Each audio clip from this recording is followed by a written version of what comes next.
কি করছো মাম্মা? ভাইকে ঘুম পাড়াচ্ছে। ও কই ঘুমিয়েছে ভাই? দেখো না, ঘুম পাড়াও। জেগে আছে। জেগে আছে? একটু গান শোনাও, তারপরে তো ঘুমাবে। তাহলে একটু বসতে। বালিশে ঘুম পাড়াবে? হ্যাঁ। ও আচ্ছা, ভালো করে দেখে, ব্যথা পাবে, আস্তে করে নাও। উম,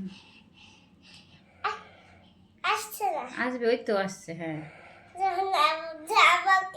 আচ্ছা, ঠিক করে দিই, দাও। আচ্ছা আচ্ছা, এই নাও ভাইকে যাও, এইভাবে নাও। হ্যাঁ হ্যাঁ, এবার নাও, গান শোনাও, তারপরে তো ঘুমাবে। ঘুমাতে দাও। আম পাতা জোড়া জোড়া শোনাও। পাতা ভালো করে বলো। একটু বিছানা সময় পাগলাম পাগলা পাগলা চেপেছে মনে চুলে মেরেছে ওই দেখ হে গুড মেরে চাবিস খুব ভাইকে অত জোরে মারে না, ব্যথা পাবে তো। পাতা চুল মনে হচ্ছে চুটাই